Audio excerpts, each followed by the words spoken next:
and thank you for joining us here on ABC News GH. You're watching ABC Prime. I am Abna Mante. Coming up in the next hour. All eyes are on President to release the full list of ministers and deputy ministers following the initial 3 nominations, which has sparked conversation. But with intense lobbying going on and position capped at 60, who gets to be appointed or disappointed, we will have conversations on this. Fuel shortage hits Damongo and some parts of the northern region as motorists call for government intervention. We understand the Natural Petroleum Authority will be making a statement on the situation soon, but we will bring you more on this. Still in this bulletin, President John Dramani Mahama has charged IGP Akufu Dampare to commence investigations into deaths which occurred in the 2020 and 2024 elections.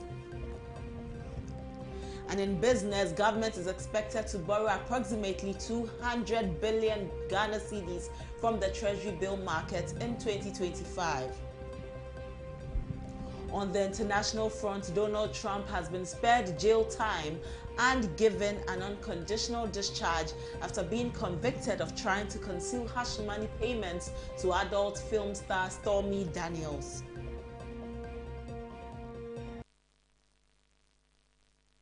Stay with us. We have details of these and more coming up shortly.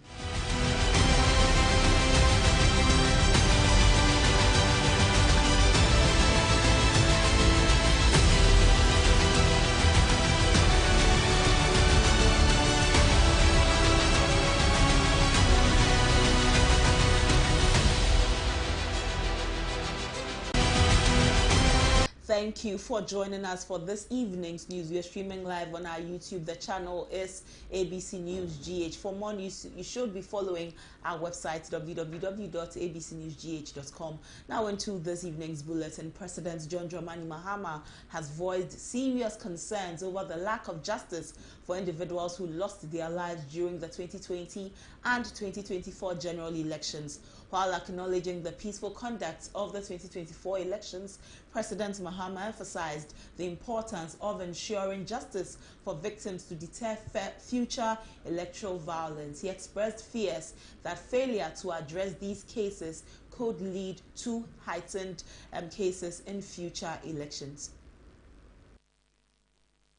Election passed on peacefully. We must recognize that a few of our citizens lost their lives.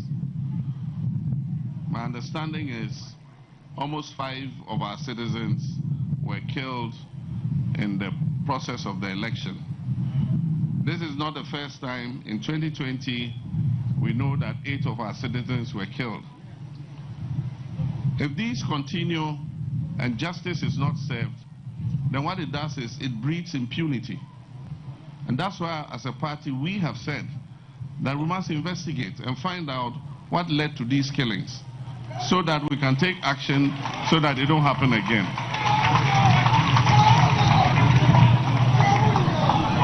So I've asked my secretary, executive secretary, to write to the IGP to give us a report on the status of investigations into these killings.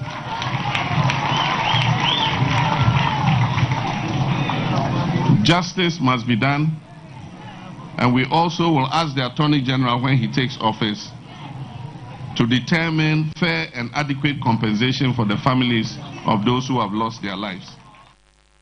The Executive Secretary to the President, Callistus Mahama, has in turn written to the IGP demanding an investigation into the deaths during the 2020 and 2024 general elections. Let's look at the proposed measures from the Presidency to the IGP. So these are some proposed measures from the President to the IGP, George Akufu Dampare, to conduct investigations into election-related deaths.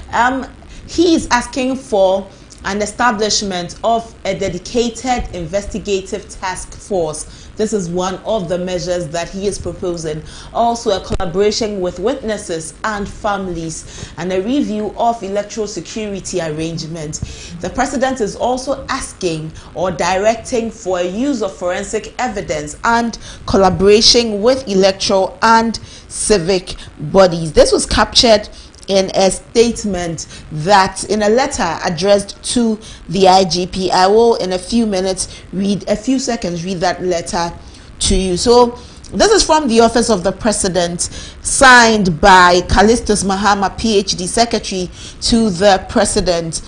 Dear Dr. Dampare, request for immediate investigation into the death of 8 Ghanaians during the 2020 and 2024 general elections. I have been instructed by His Excellency John Mahama to formally request your office to initiate immediate investigations into the tragic deaths of Ghanaian citizens during the 2020-2024 general elections. These incidents, which occurred in various parts of the country, have left a lasting scar on our democratic process, and it is imperative that justice is served for the victims and their families. To ensure the investigations are comprehensive and transparent, we respectfully propose the following.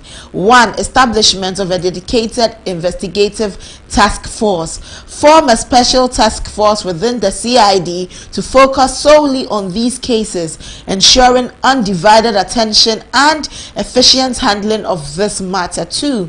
Collaboration with witnesses and families. Conduct thorough interviews with eyewitnesses, victims' families, and other relevant individuals who may provide crucial information. 3. Review of electoral security arrangements.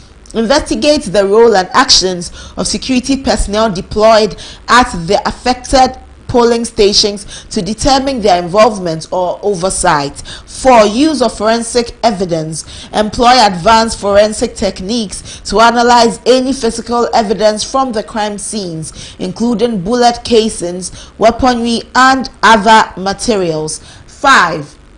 Collaboration with electoral and civic bodies.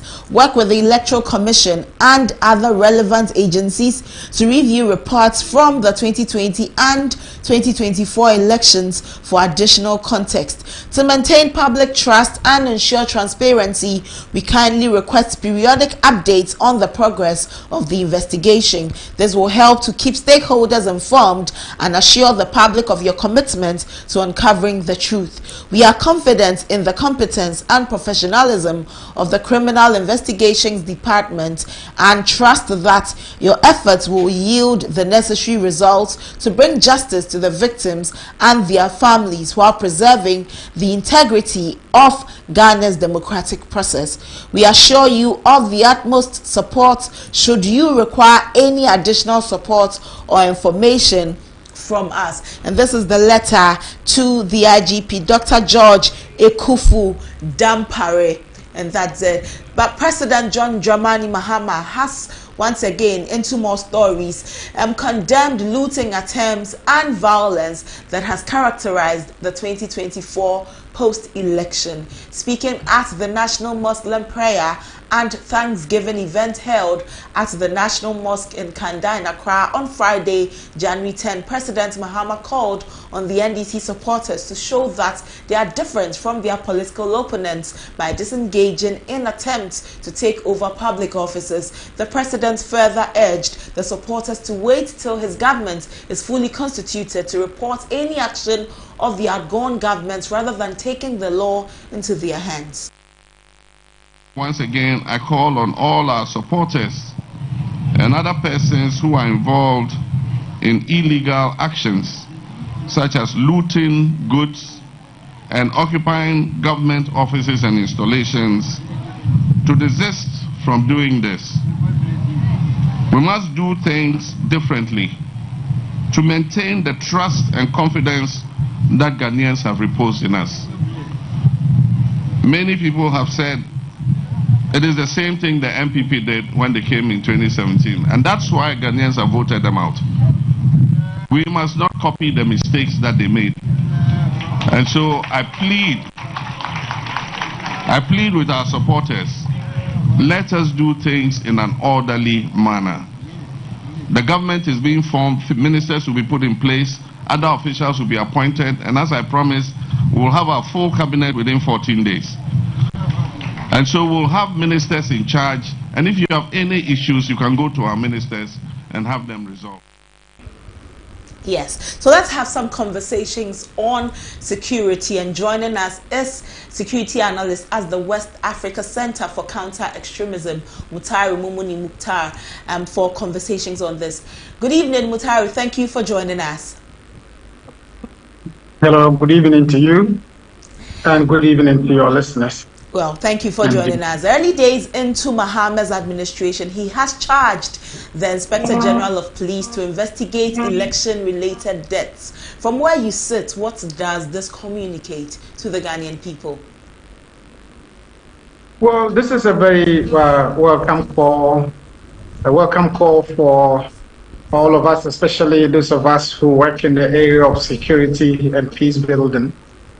This is something that we've been asking for in the last few years, especially after the deadliest security or deadliest election encounter in 2020, where up to 8 individuals or citizens lost their lives in the exercise of their civic duty during the election process. And we've been asking for government's, report, investigations into this incident. And so the fact that the president, just a couple of days in office, has instructed the IGP to constitute or commission investigations into these 2 election encounters is a significant, show of commitment to dealing with security. And that is a show,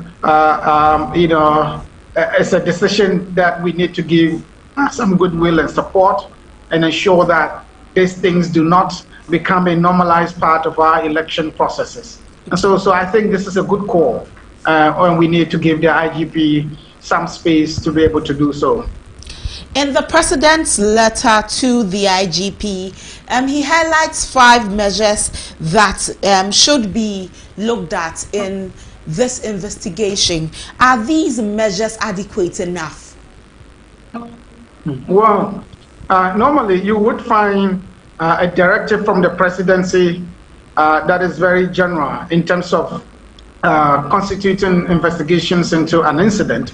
And in this particular case, we are seeing beyond just the directive, the statement goes to actually outline the ways, the operational details in terms of how this should be conducted. And as you just read out, the details in terms of, the engaging or calling witnesses, engaging with civic organizations or civic entities to ensure that every aspect of the investigations, is covered to ensure we get the intended outcomes in terms of goals for these investigations. And it talks about the composition of the investigations and the sort of team that should be constituted to do that. So the directive is very elaborate in terms of how the investigations should take place and to ensure that the outcome is achieved at the end of the day. And so I think I'm satisfied with this directive in terms of its content. To the lay person, 2020 elections, 5 years or a little above 4 years after the elections, I'm sure the Ghanaian expect that any substantial finality will come from this case, or will the police be able to make anything out of these investigations 5 years after the deaths occurred? Well, I mean, the Ghana Police Service is a very capable institution, and it has demonstrated that in many ways in terms of its capacity to conduct thorough investigations, even when it is, in this case, 4 years, 5 years old. In fact, in cases that have traveled even beyond this period, our security agencies, particularly the Ghana Police Service, is far more capable of doing that. And so I have confidence that they would be able to do that. And especially to the extent that the individuals who were allegedly involved in the case in the 2020 elections were officers of the security agency, the Ghana Police Service in particular. it should not be any extraordinary task to be able to locate these individuals in that particular incident, as well as the witnesses who witnessed the incidents take place in Techiman and other related security incidents during that election. So I'm very confident that the Ghana Police Service will do a good job to unravel the circumstances resulting in the death of these individuals. And I think this is very important for all of us because, you know, the protection of the people and our livelihoods are is the single biggest, you know, or highest law of the land. That must be respected at all times. Never should we ever have an election exercise that resolves or features an incident of death or fatality of any citizen. We have very good opportunity to learn from best practices. Elsewhere in Europe, you could have situations where a country goes through 3-4 elections and no citizen loses his or her life during, you know, the exercise of the civic duty of just choosing a leader. And yet we have not been able to do so in terms of having incident-free, fatality-free election in our country. And I think that this sort of actions, the directive to the IGP and the resulting outcome of the investigations should put a stop to situations where we have fatalities as part of our election processes. What we have done, or we would have done by doing this or conducting these investigations, is to put a stop to this, fatalities as part of our election processes, to prevent normalization of violence in our elections, to prevent impunity and normalization of fatality as part of our elections, and ensure that we have incident-free election exercises, be it rally events, voting events, post-declaration of results, and everything that relate to our elections. So I think this is a good call, and it would set the tone for best practices when it comes to dealing with our election security. Okay. At the end of the day, victims' families will be looking for closure to this matter.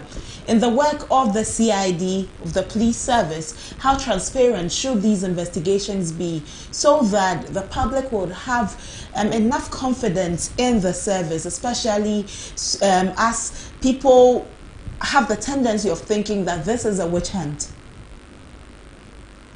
Well, you would see in the community, in the latest, directive containing the ways in which this would be done, and it features the role of witnesses. The public is invited to provide accounts as witnesses relating to any encounter specific to this election deaths, in 2020 and 2024. Is asking the IGP, as part of carrying out this exercise, to involve civic agencies, the Electoral Commission, National Commission for Civic Education, and any other agency that has anything directly or remotely related to elections. And that way, it helps the public, provides opportunity for the public to participate in the election, in the investigation processes relating to these fatalities. And I think that they are more capable of doing that. Okay. And we would be happy to see what the outcome is. Well, Mumuni, we are all looking forward to the outcome of this. So we most definitely will be coming back for more conversations. Thank you for your time this evening. I appreciate that. Thank you too. Mutare Mumuni Mukhtar is a security analyst at the West Africa Center for Counter-Terrorism. We've been having conversations about the president directing the IGP to commence investigations into the 2020 and 2024 deaths that followed the elections in these 2 years. Moving on, President John Dramani Mahama has acknowledged the immense pressure and high expectations surrounding his administration's commitment to appointing a lean government. Speaking at the presidential dinner in Accra on Wednesday, January 8, President Mahama highlighted the challenge of managing public expectations while ensuring effective governance. He said, "You wouldn't want to be in my shoes when you've promised to appoint only 60 ministers, yet thousands of people are sending in their CVs, then maybe some people will be disappointed. He stressed that while the size of government is an important consideration, the success of his administration depends on contributions from all sectors of society, not just ministerial appointments. Yesterday, in a communique, President John Dramani Mahama announced his first set of ministerial appointments, with Dr. Ato Cassel-Forson, John Jinapor, and Dr. Dominic Ayine grabbing key positions. A statement issued by the presidency on January 9 said President Mahama has submitted the ministerial nominations to the Speaker of Parliament, Right Honorable Alban Sumana Bagbin, in accordance with Article 78 of the 1992 Constitution of Ghana. Honorable Dr. Cassel-Forson is the Minister Designate for Finance. Honorable John Abdullahi Jinapor is the Minister Designate for Energy. And Honorable Dr. Dominic Akritinga Ayine is the Attorney General and Minister Designate for Minister for Justice designate. After this release, a lot of discussions is going on about whether President John Dramani Mahama can walk the talk by sticking to the 60 cap, especially with the number of ministers we have, as well as especially with the number of ministries we have, as well as having 16 regions in this country. This is of great concern, as some stakeholders have proposed a merger of some ministries and a scrap of some of the ministries. But the question remains, which ministry can be scrapped or merged into another, and who stands to be appointed without being disappointed with President John Dramani Mahama after he has vowed to maintain a lean government. We'll be having extensive discussions, but let's look at the ministerial composition under the John Mahama administration and also under the Akufo-Addo government.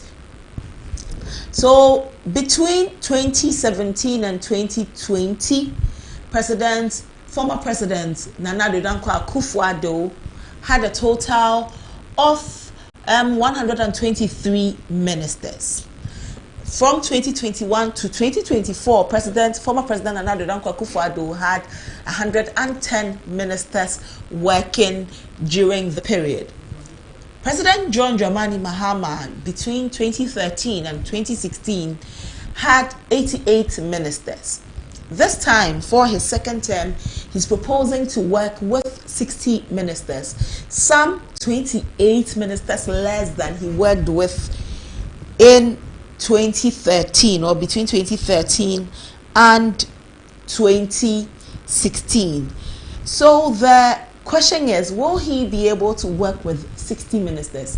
28 ministers less than he worked with in the period during his first term. You see that former President Akufo-Addo worked with quite large numbers, 123, 110, quite higher than the numbers President Mahama has worked with before. But President Mahama says that he realizes that this is going to be a task. This is not just a walk in the park. It is a task, working with a small number after he has promised Ghanaians that this is the number he's going to work with. He also acknowledges that there are so many CVs coming to him, qualified persons obviously, who should have the opportunity to work. However, his promise says 60 people. You as a Ghanaian, do you really believe that 60 is a good number for the president to work with? 16 out of the 60 are going to regions.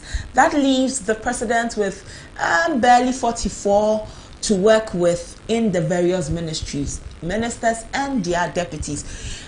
So many of us are really looking forward to seeing how the president will be able to put together his ministers. It is for this reason that some believe that the president is releasing his appointments little by little. The minority leader calls it a tot appointment. Earlier during ABC in the morning, we spoke with Dr. Dixon Adomakukisi, former MP for Anyaso Otom, he says that what President Mahama is doing is a miniature form of appointment, and said that he was quite disappointed to see that the president's first appointment list just carried 3 names. He thought that the president would hit the ground running, especially as he's already told Ghanaians that he's going to work with 60. So you would have expected that the president would have already put together the 60 he wanted to work with and hit the ground running. Well, meanwhile, political scientist Dr. Samuel Lefriye has raised concerns over the number of nominees on President John Dramani Mahama's ministerial list, calling it inadequate. In an interview on ABC in the morning earlier today, Dr. Friye argued that the initial list should have included more nominees for key ministries such as foreign affairs, interior, defense, local government, and trade. Because of finance, because of money, because of issues about transactions, I was expecting that security would be one of the key issues in terms of interior, defense, and foreign ministry. And then I believe that because the local government will be one of them, because you sacked all the MMDCs, and so local government is part of the structure. The national government is there, the local government is a key. So I believe that the local government could have been added to the list, and also foreign affairs. You know, we deal with a lot of countries' relations, and how do we handle all these ambassadors and commission and foreign transactions? These things need to be handled by a foreign minister. So foreign ministry, interior, defense, local government, and also I think the trade could also be an issue, because of people expecting much from the business community, how to work things out for the 24-hour economy, taxes, because the business community are in an expectant mode, and I believe. While still on elections, President John Dramani Mahama has offered thanks to the Muslim community in the country for their unwavering support and prayers throughout the 2024 general elections. At a Thanksgiving service held today at the National Mosque in Accra, President John Dramani Mahama noted that the prayers and support of the Muslim community and the Ghanaian people anchored him to the momentous election victory. The president further pledged to work hard to address key issues facing the Muslim community in the country. The success in this election is a testament to the power of prayer and the unyielding faith of the Ghanaian people. Our religious communities, Muslims, Christians, and others, all united in prayer and action, demonstrating that when we put our trust in Allah, He will always guide us to success. I wish to specifically commend the Muslim community for its remarkable contribution to this success we achieved. Our imams, chiefs, and elders were unwavering in their efforts to preach peace, unity, and tolerance during the electoral process. Your prayers, guidance, and advocacy for understanding were instrumental in ensuring that tensions were diffused and disputes were. While still on the election Thanksgiving, Chairman of the National Democratic Congress, Johnson Esiedun Ketia, popularly known as General Mosquito, has heaped praises on the Muslim community in Ghana for voting massively for John Dramani Mahama and the NDC in the 2024 general elections. According to him, the support of Muslims to President John Dramani Mahama, who is a non-Muslim, over Dr. Bawumia, who is a Muslim, is a reflection of the secular nature of the country. Speaking at the National Muslim Thanksgiving service of the NDC in Accra today, Johnson Esiedun Ketia applauded Muslims for not listening and condoning religious and ethnic campaign messages before the elections. To thank the Chief Imam very profusely. If for nothing at all, you have demonstrated through this election that Ghana is a secular state and remains a secular state. You have demonstrated the purpose of election, and that is to choose leaders based on their integrity, based on their honesty and based on their capacity to run this country and create conditions for all religious faiths to practice their religion without fear or favor. There were attempts in the early part of the campaigning to make the election look like we are going to vote for people who are aligned to our. While still on more election-related stories, the Electoral Commission has released the official 2024 presidential election results. However, this list excludes one of the constituencies. It includes the total valid votes, rejected ballots, and total votes cast during the just-ended elections. The Commission stated that this serves as an update to the announcement made on December 9, 2024, which was based on results from 267 out of 276 constituencies. It will be recalled that when the Electoral Commission declared the results, it noted that presidential results from 9 constituencies were still outstanding. Per the latest update, it means 8 of those 9 have been added, with 1 more still outstanding. The election saw NDC candidate John Dramani Mahama emerge as the victor with 6,591,790 votes, representing 56.2% of the total votes. He defeated his closest contender, the NPP's Dr. Mahmoud Bawumia, who secured 4,877,611 votes. Nana Kwame Bediako, popularly known as Cheddar, emerged as the leading candidate among smaller party contenders in the just-ended 2024 general elections. Representing the New Force movement, Cheddar secured 88,944 votes, amounting to 0.76% of the total votes cast.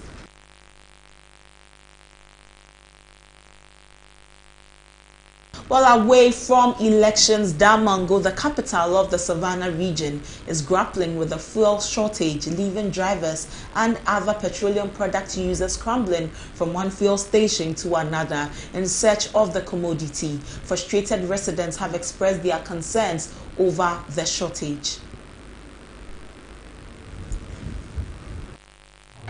We are currently run short of fuel, and it's really affecting our daily activities. When you check around, there are so many fuel stations in town, and it looks like this is the only place that we can get fuel, and it's really affecting businesses. Checking through cars that moves here from Damongo to Tamale and other surrounding communities, we depend solely on fuel for our daily activities. So stakeholders should kindly come together and see how quickly they can avert this situation. All the fuel stations, apart from here, that we can get fuel. The other side, you can't get. Since 1 week today, so we don't know what is going on. So we want to see if the government can easily help so that we can able to get enough of fuel so that our vehicles, everything can move successfully. For the past 4 days, we are currently run short of fuel, and it's really affecting our daily activities. When you check around, there are so many fuel stations in town, and it looks like this is the only place that we can get fuel, and it's really affecting businesses. Checking through cars that moves here from Damongo to Tamale and other surrounding communities, we depend solely on fuel for our daily activities. So stakeholders should kindly come together and see how quickly they can avert this situation. All the fuel stations, apart from here, that we can get fuel. The other side, you can't get. Since 1 week today, so we don't know what is going on. So we want to see if the government can easily help so that we can able to get enough of fuel so that our vehicles, everything can move. Meanwhile, the station manager of the only surviving fuel station in town, Zen Fuel Station, Amadou Abdul Karim, indicated that they have put measures in place to serve customers with an abundance of fuel in stock. The third day. Today is the third day. because I remember the day before yesterday or the day after that, we saw that there was pressure, and we realized that some of the stations are running out of fuel. But that's at probably yesterday and the before yesterday, there was total shortage of fuel, and we were the only surviving station serving the regional capital. We have kept measures in place. We have enough stocks as at the moment, and we also have fuel on its way here. So in case what we have underground here run short, we don't even think we will run short. By the time this stocks will go down, the truck will be here and we'll start another discharge. This should be the third day. Today is the third day because I remember. Joining us on the line is our Savannah region correspondent, Mudasiru Afari Techi, to have a conversation on what's happening in the Savannah region. Good evening, Mudasiru. Good evening. How dire is the situation in Damongo? Well, let me say good evening to you and thanks for having me. It's a serious problem here. Drivers and other consumers of petroleum products are rushing from one station to another in quest for the commodity as a result of the fuel crisis in Damongo here. Just some few days ago, I was in Bole in the Savannah region, and they were also facing similar challenges. Now in Damongo here, it's a headache for all of us. You will find people walking. They have parked their vehicles. Those who are using motorbikes, they have also decided to park them, and most of the people are trekking, and that's the challenge we are facing here in Damongo. Well, have there been any assurances from the fuel stations about when they will be able to provide fuel to the motor users? Yes, if in Damongo here we have some few fuel stations here, but one is functioning now. They are assuring us that in the next 2-3 days or so, they will have fuel for their customers. But we cannot trust this because we have witnessed similar situations before, and we are just calling, the people are just calling on the government to see if they can put measures in place to rescue this particular situation. If they are calling on governments, is it that no authorities have addressed the situation yet?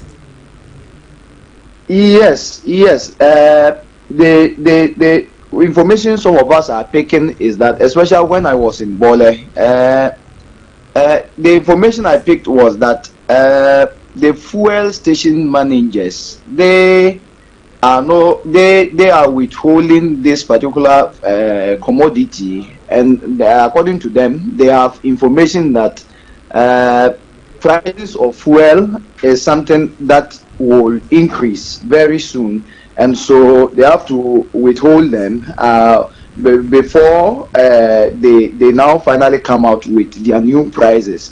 And so the people are telling us that yes, the fuel is there, but they want to delay a bit in order to bring them with new price tag on them. And so that is the situation here. So the situation is basically an artificial scarcity that has been created. Sure. Okay.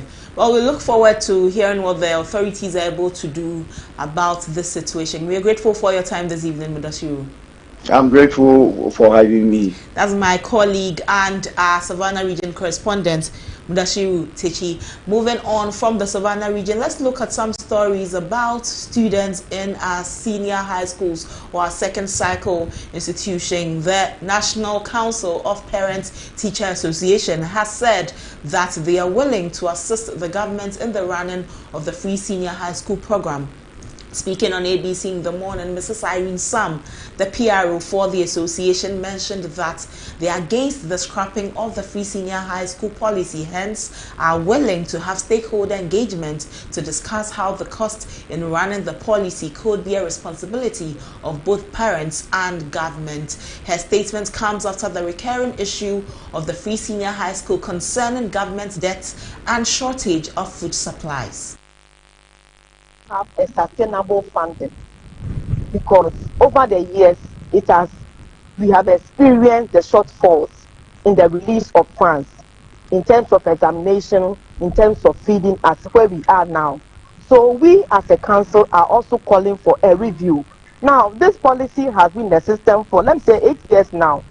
And then as a human policy, it is bound to encounter some hiccups or challenges. It's a good policy that the government rolled out, very good one. But we are saying that the implementation has not been all that good, has not been all that smooth. Looking at the challenge that is coming out because you don't have funds that is sustainable to sustain the whole program. So we on our front are also advocating that the areas that there are challenges, like feeding, like the examination, like the uniform and other stuff, let's see if we are able to meet the government halfway, or what proposal can government also bring to the table for NCPTA, that this is what I can offer, this is what I can put in. Now, I would like parents to also come in like this. We are willing to meet government halfway, or any way to make the policy stand. We don't want it to be scrapped off. We don't want it to just be off from the system. We want it to be before the elections. Both the two major political parties invited us, and then they sought our input to how to go about their manifesto, and then we made this input about the free senior high school policy to be reviewed. Looking at the Let's take some stories about international relations. An international relations expert, Dr. Ishmael Hlowo, has stated that Ghana's reception of Burkina Faso's leader, Captain Ibrahim Traoré, does not threaten the country's relations with the Western world. He emphasized that isolating Burkina Faso would be detrimental to the nation Ghana. In an earlier interview with ABC News GH, Dr. Hlowo welcomed the effort to engage Traoré, suggesting it demonstrates Ghana's neutrality and lack of opposition to the country. He also stressed that Ghana must maintain a balanced diplomatic approach, avoiding double standards when dealing with leaders like Alassane Ouattara of Ivory Coast and Traoré of Burkina Faso. Assembled in Accra to witness the inauguration, it was important that we reach out to him and he accepted to come. We didn't contest that Ghana risk a lot if we isolate Burkina Faso. We need to know what's going on there. We need to know, share security intelligence and be able to help them to deal with the terrorist menace that they are having for our own security. So it doesn't help us that much to isolate them. And therefore, I think that the new attempt to bring them on board is welcoming, regardless of whatever the future holds. We need Burkina Faso as a good neighbor. We need their leader to understand that Ghana is not hostile to them, with them. And our relation with other nations within the sub-region does not necessarily influence how they see us. Now, so we're trying to get our neighbors, Burkina Faso, to be friendly doesn't alter our relation with the Western world. It is when we begin to adopt policies at home that they will interpret as hostile to them, that we may begin to have a more strained relation with them. So currently there is no threat to Ghana's relation with the Western world. Our relation with the Western world remains solid. We as a sovereign nation have to balance our relation, and I think that currently I don't see any threat to Ghana's relation simply because we are engaging a country like Burkina Faso. And that narrative comes from a particular understanding that every military leader is bad and any democratic leader is good. So if we are worried, if we are worried that we are having relations with somebody like Traoré, but we are not worried that we have a relation with somebody like Ouattara, these two people are singing from the same hymn book. If Ouattara changes a constitution and then breach the terms limit, and we don't call it a coup, and this guy, because he carry arms, and you think that he's such an evil person, that is the double standard nature of some of the things that we have done in the sub-region. I recently chat on the news of Ouattara trying to go for a fourth term. Yet we don't have a problem with that. We don't have a problem with relating to Ouattara, because in our mind he won an election regardless of how that election. Well, away from that, a group of National Democratic Congress loyalists in the Ashanti region has petitioned the police to investigate an alleged looting incident at the STC bus terminals in Oforikrom and Edum. According to the group, they received information from an informant that some equipment at the terminals had gone missing. Acting on this tip off, they alerted the police and visited the premises to verify the claim. Upon arrival, they indicated that they discovered that several essential items, including power plants, car tires, and other equipment, were unaccounted for. Speaking on the matter, the leader of the group, Alhaji Nje, who is also a member of the Ashanti Regional Inter-Party and Civil Society Organizations Committee, stated that when they inquired about the missing power plant from the terminal administrator, he claimed it had been sent for repairs. However, an engineer at the Oforikrom terminal contradicted this, stating that someone had earlier presented a receipt indicating that the plant had been sold. Alhaji Nje further explained that the alleged looting case at the Oforikrom STC terminal has been reported to the Oforikrom police station for investigation, while the case at the Edum terminal is being handled by the Edum Divisional Police. Alhaji also mentioned that as they await feedback from the police, some background checks and information gathering will be done before being forwarded to the Operation Recover or Loot oral team for further action. Let's have some conversation on this particular development with Alhaji Nje, leader of the NDC loyalists in the Ashanti region and the member of the Ashanti Regional Inter-Party and CSOs Committee. Alhaji Nje, good evening and thank you for your time. Good evening, my dear sister. What informed this decision to besiege the Kumasi STC stations? Right. First of all, let me say hello to your listeners. I hope listeners, not viewers. Viewers. It is our viewers. And that is your viewers. And good evening to the NDC Ashanti region. Earlier yesterday, we had information of some of the issues that you touched on, that some machines, some plants, some heavy-duty machines at the STC workshop got disappeared. Some within these few days after the December 7 election, some too before the election. And then we took it upon ourselves as Ghanaians to go and find out if it's true. Because earlier we know what's been happening at some of the stations like the Metro Mass, that I also went there to find out and try to sort things out. And some of the areas where members of the MPP were looting, stealing fertilizers and many other things belonging to some public institutions. So we went there. On the main gate, when you enter on your right side, where the plant is, the plant wasn't at its location.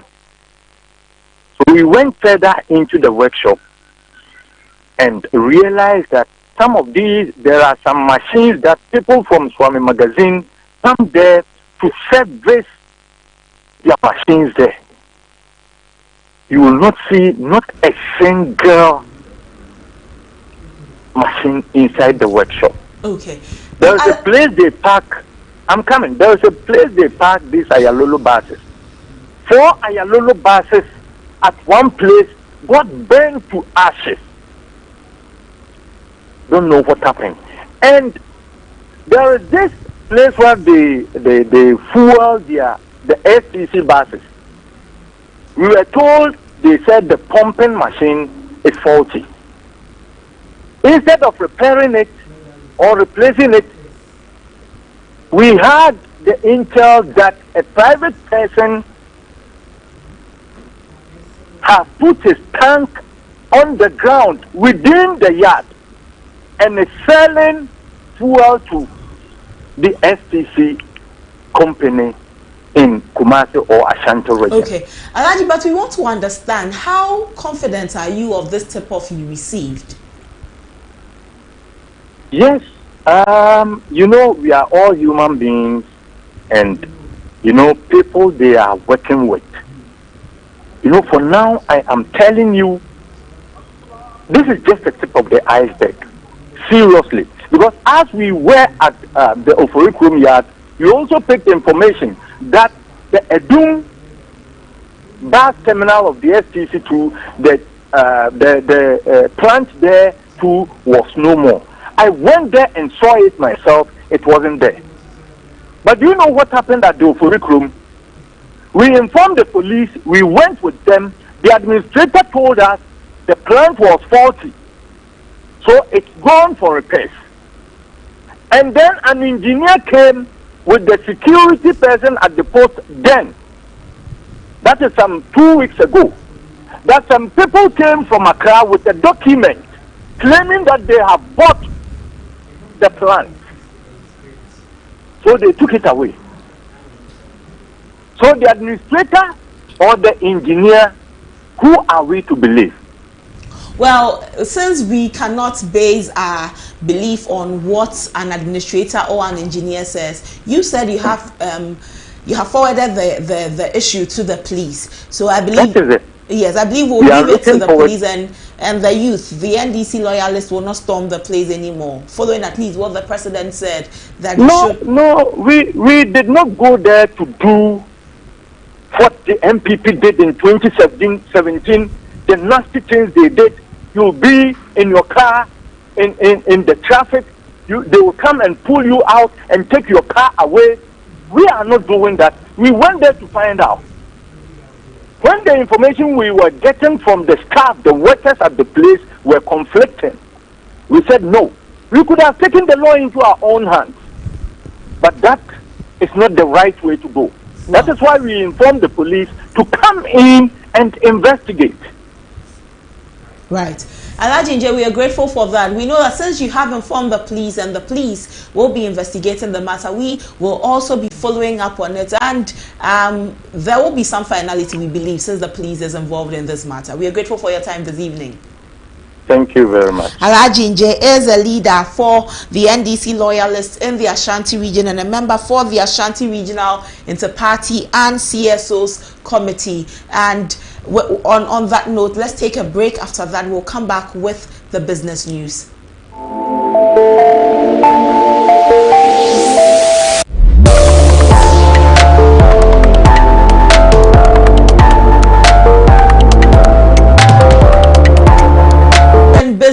The government is expected to borrow approximately 200 billion Ghana cedis from the Treasury bill market in 2025, representing a reduction from an estimated 220 billion Ghana cedis in 2024, according to Data Bank research. This projection reflects an average weekly borrowing of 3.9 billion Ghana cedis, down from 4.2 billion Ghana cedis in the previous year.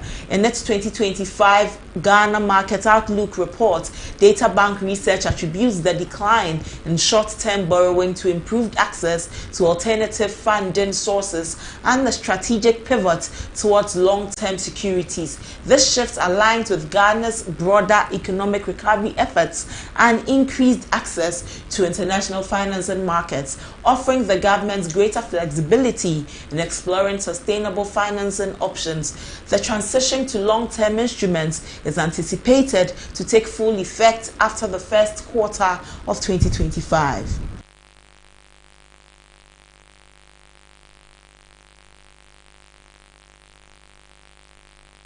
And that's all for business. Up next is some sports stories.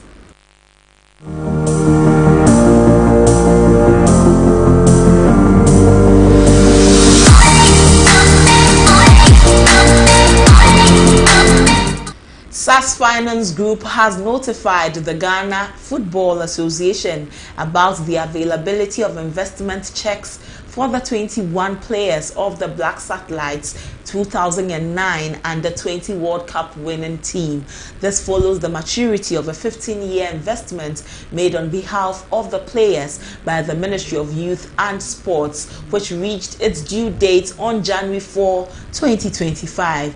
A total of 210,000 Ghana cedis was invested in 2009, with each player receiving 10,000 Ghana cedis. SAS confirmed that players can collect their checks from the SAS office in Accra starting January 8, 2025. To do so, players must present a valid Ghana card for identification. If unable to collect in person, players can authorize a third party to collect their check with a notarized power of attorney. In addition to the investment, each player received annual insurance coverage to assist with life and health related expenses. The 2009 Under-20 World Cup victory remains a historic achievement for Ghana, marking the nation's first and only Under-20 World Cup title. The Black Satellites triumphed over Brazil in a penalty shootout after a 0-0 draw following extra time. The list of players entitled to the investment includes Daniel Ejay, Samuel Inkum, Gladson Awako, Jonathan Mensah, Daniel Ado, David Adi, Abeku Kwanzaa, Emmanuel Ajiman Bedu, Opoku Ajiman, Andre Ayew, Latif Salifu, Gandhi Kasenu, Mohamed Rabiu, Daniel Opare, Philip Buampong, Richard Dabo, Ransford Osei, John Benson, Bright Adai, Dominic Edia, and Joseph Ado.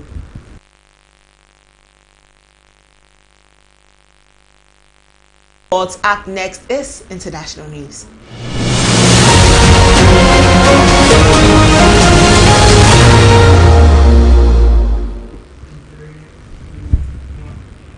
In international news, Donald Trump has been spared jail term and given an unconditional discharge after being convicted of trying to conceal hush money payments to adult film star Stormy Daniels. The payments were allegedly made to cover up an affair. The sentence was handed down by Judge Juan Merchan in the New York Supreme Court on Friday, just 10 days before Trump's second presidential inauguration. The president-elect, who will make history as the first convicted felon to assume the White House, appears remotely during the hearing. Prosecutors described his actions as a direct attack on the rule of law. In a heated exchange, Trump, seated alongside his lawyer, Todd Blanche, denounced the proceedings as a political witch hunt and described the case as a terrible setback for New York. Manhattan Assistant District Attorney George Steinglass emphasized that the unconditional discharge was meant to ensure the presidency remains unencumbered by the ongoing trial, while cementing Trump's felony conviction. The hearing concludes months of legal battles, with a sentence allowing Trump to pursue an appeal while taking office.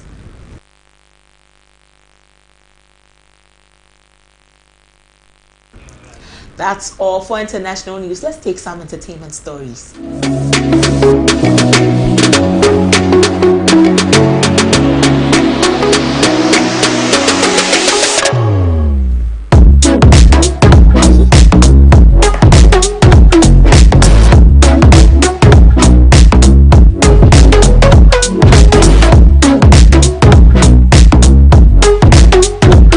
Nigerian gospel singer Moses Bliss has shared joyous news with fans, announcing the birth of his first child with his Ghanaian wife, Marie Wiseborn. The announcement came just hours after the release of his latest song, Doing of the Lord, featuring Nathaniel Bassey. Taken to Facebook, Bliss wrote, "This is the doing of the Lord. Now unto him that is able to do exceedingly abundantly above all that we ask or think, unto him be glory. Amen." Ephesians 3:20-21 KJV. The news quickly spread across social media, accompanied by stunning pictures from the couple's maternity shoots. Fans and well-wishers flooded the comments with congratulatory messages celebrating this new chapter for the gospel artists.